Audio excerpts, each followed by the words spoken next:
ડાંગમાં ઉત્તરાખંડ જેવી સ્થિતિ જોવા મળી છે। જી હા, ગત રાત્રિથી ડાંગ જિલ્લાના હાલ બેહાલ થયા છે। જિલ્લામાં ભારે વરસાદથી તબાહી મચી ગઈ છે। અનેક જગ્યાએ વૃક્ષો ધરાશાયી થયા, ભેખડો ધસી પડતા મૂલચોથી અને આહવા સુધીનો જે માર્ગ છે એ બંધ થયો છે। ત્યાં પૂર્ણા નદીનું પાણી ફરી વળ્યું છે।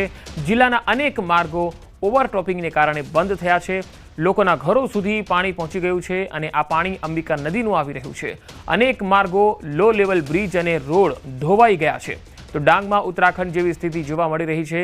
વરસાદની પડે પડની ખબર આપના સુધી પહોંચાડી રહ્યા છે। આમ તો ડાંગમાં જે છે એ હરિયાળી જે છે એ જોવા મળતી હોય છે, લોકો ત્યાં ફરવા માટે જતા હોય છે, પરંતુ હાલ જે વરસાદ પડ્યો છે, ચોમાસાની વિદાયની ઘડીએ જબરજસ્ત વરસાદ થયો છે અને ડાંગ જિલ્લામાં ઠેર ઠેર પાણીનું વહેણ જોવા મળી રહ્યું છે। અનેક જગ્યાએ ભેખડો ધસી પડી છે અને કેટલાય રસ્તાઓ બંધ થઈ ગયા છે। લોકોના ઘર સુધી અંબિકા નદીનું પાણી ફરી વળ્યું છે। અંબિકા નદી ફરી એકવાર બે કાંઠે વહેતી થઈ છે। તસવીરોમાં જોઈ શકાય છે, બે અલગ અલગ તસવીરોમાં તમે જોઈ શકો છો કે જે રહેણાંક વિસ્તારો છે ત્યાં સુધી પાણી પહોંચ્યા છે। વધુ માહિતી મેળવીએ સંવાદદાતા સૌરભ મારી સાથે જોડાયા છે, કેતન મારી સાથે જોડાયા છે ડાંગથી। કેતન, હાલ ડાંગમાં પરિસ્થિતિ શું છે અને કેટલો વરસાદ કયા વિસ્તારમાં સૌથી વધારે છે?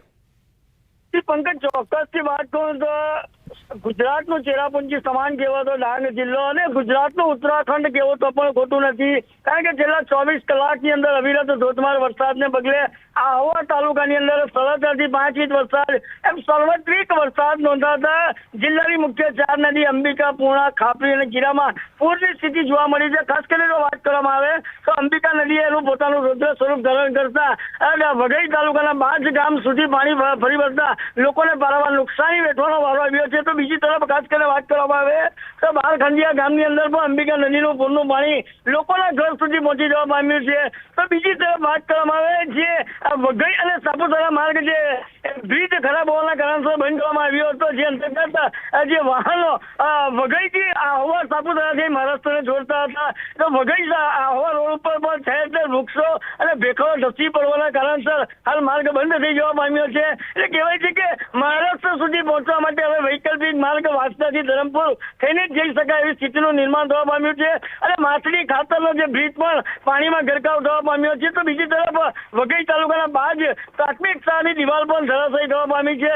અનેક જગ્યા પર તબાહીના દ્રશ્યો છે, બીજું કશું જ નજરે આવે એવી સ્થિતિ હાલ જોવા નથી મળી રહી, કારણ કે ચોક્કસપણે જે અંબિકા નદીએ રૌદ્ર સ્વરૂપ ધારણ કર્યું છે, જે અંતર્ગત આવનાર થોડાક કલાકની અંદર નવસારી જિલ્લાના બિલ્લીમોરા, અંબિકા, બિલ્લીમોરા, ગંડેરી ગામોને પણ ખતરાની ઘંટી સમાન આ તબાહીના વરસાદ જે છે એ નુકસાન પારાવાર કરી શકે એવી સ્થિતિનું હાલ દ્રશ્ય ચોક્કસપણે કહી ગયા છે। પંકજ જી કેતન, આભાર માહિતી આપવા માટે।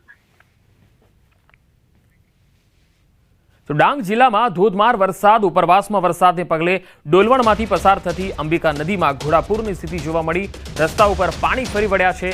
પદમડુંગરી ગામે ઇકો ટુરિઝમ પાસે પાણી ફરી વળ્યા છે। આ તસવીરો તમે જોઈ શકો છો, જ્યાં અંબિકા નદી તોફાની બની છે અને તેના પાણી ફરી વળ્યા છે। તો ડાંગમાં ઠેર ઠેર ભારે વરસાદ અને નદીઓ ઉફાન પર છે અને ડોલવણમાંથી પસાર થતી અંબિકા નદીમાં ઘોડાપૂર આવ્યું છે અને રસ્તા ઉપર પાણી ફરી વળ્યા છે। પદમડુંગરી ગામે જે ઇકો ટુરિઝમ છે, ત્યાં પ્લેસ છે, ત્યાં આગળ લોકો આવતા હોય છે ફરવા, ત્યાં પણ પાણી ફરી વળ્યા છે। અંબિકા નદી તોફાની બની છે। તો અંબિકા નદી તોફાની બની છે। તસવીરોમાં જોઈ શકાય છે કે મેઘરાજા જતા જતા જબરજસ્ત વરસાદ આપી રહ્યા છે। વધુ માહિતી મેળવીએ સંવાદદાતા હેમંત મારી સાથે જોડાયા છે। હેમંત, ડાંગમાં હાલ જે અલગ અલગ જગ્યાએ પાણીના દ્રશ્યો આવી રહ્યા છે, જળતાંડવના દ્રશ્યો આવી રહ્યા છે, હાલ વહીવટી તંત્ર કોઈ સૂચના, કોઈ એલર્ટના મેસેજ આપવામાં આવ્યા છે?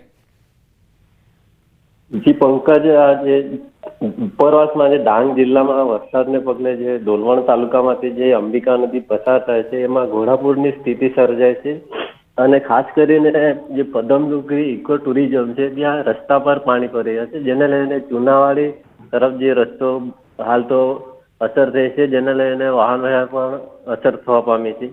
જોવા જઈએ તો તંત્ર હાલ તો સ્થિતિ પર નજર રાખી રહ્યું છે અને વરસાદની સ્થિતિને જોતા આસપાસના વિસ્તારોમાં પણ પાણી ભરાય તેવી શક્યતા રહેલી છે।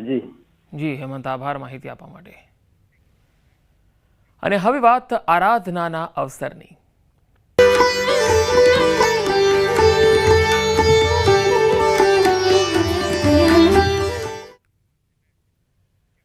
નવલા નોરતામાં મેઘરાજાએ રમઝટ બોલાવી અને વિલન બનવાનો પ્રયાસ કર્યો, પરંતુ આ તો ખેલૈયાઓ ગુજરાતના છે. વરસાદમાં પણ ખેલૈયાઓએ મન મૂકીને માતાજીના ગરબા ગાઈ આરાધના કરી. ડાંગના ગિરિમથક સાપુતારામાં મોડી સાંજે વરસાદ પડ્યો. પહેલા નોરતે લોકોએ ગરબાની સ્થાપના કરી અને મંડપની અંદર જ ગરબા રમતા જોવા મળ્યા. અને એ જ વખતે જ્યારે વરસાદ આવ્યો, જો કે ખેલૈયાઓ પણ મેઘરાજાની મનમાની સામે ઝૂક્યા નહીં અને ગરબાની રમઝટ ચાલુ રાખી. કેટલાક છત્રી સાથે ગરબે ઘૂમ્યા. તો ગરબા રમવા થનગનતા ખેલૈયાઓનો ઉત્સાહ પણ મેઘરાજાની મહેનત પર પાણી ફેરવી દીધું હતું.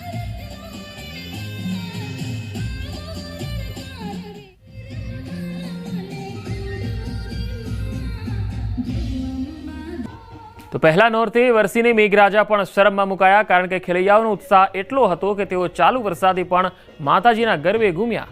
માંડવીના કરંજ ગામમાં મોડી સાંજે વરસાદ થયો. ગરબા ચાલુ હતા અને વરસાદ થતાં ખેલૈયાઓએ ગરબા રમવાનું ચાલુ રાખ્યું. લોકો ભીંજાતા ભીંજાતા પણ માતાજીના ગરબે ઘૂમ્યા. વરસાદમાં ભીંજાતા ગરબાની મોજ માણી. સુરતના માંડવીથી આ તસવીરો આવી રહી છે. ત્યાં વરસાદ હતી, જો કે ગરબાની મોજ માણતા જે ખેલૈયાઓ છે તેમનો ઉત્સાહ જરાય ડગમગ્યો નહીં અને ચાલુ વરસાદમાં જ તેઓ રમતા જોવા મળ્યા.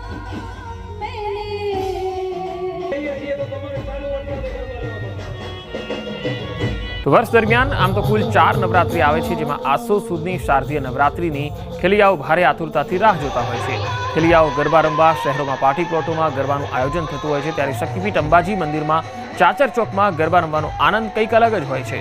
ગઈકાલે પ્રથમ નવરાત્રિએ અંબાજી મંદિરના ચાચર ચોકમાં બનાસકાંઠાના કોંગ્રેસના સાંસદ જ્ઞાનીબેન ઠાકોર, મંદિર ટ્રસ્ટના અધિક કલેક્ટર કૌશિક મોદી તેમજ નવયુગ પ્રગતિ મંડળના અધ્યક્ષ સહિત ફરીદા મીર દ્વારા પ્રથમ માતાજીની આરતી ઉતારીને નવરાત્રિ મહોત્સવને ખુલ્લો મૂકવામાં આવ્યો. નવરાત્રિનો પ્રથમ દિવસ હોવા છતાં મંદિરનો ચાચર ચોક મુસ્લિમ ગાયિકા ફરીદા મીરના સથવારે હિલોડે ચડ્યું. અધિક કલેક્ટરે જણાવ્યું હતું કે દર વર્ષે નવયુવાનો 9 દિવસની મોજ કરે છે. આ વખતે 10 દિવસ ગરબાની મોજ કરશે. નોરતાના પ્રથમ દિવસે મુસ્લિમ ગાયિકા ફરીદા મીરે પોતાના સ્વરમાં ખેલૈયાઓને ડોલાવ્યા. ફરીદા મીરે જણાવ્યું કે હું એક મુસ્લિમ ગાયક હોવા છતાં માતાજીના ચાચરના ચોકમાં માતાજીના ગુણગાન કરી પોતે ધન્યતા અનુભવી રહી છે. પ્રથમ નોરતે માતાજીના ચાર ચોકમાં ગરબા ગાવાનો મોકો મળ્યો એ માનો ઉપકાર છે. આ શબ્દો સાથે તેઓ ભાવુક પણ બન્યા. અંબાજી માતા દેવસ્થાન ટ્રસ્ટ, નવયુવક મંડળ અને કમિશનર શ્રી યુવક સેવા સાંસ્કૃતિક પ્રવૃત્તિઓ દ્વારા સહયોગથી આખો સમગ્ર કાર્યક્રમ યોજાઈ રહ્યો છે.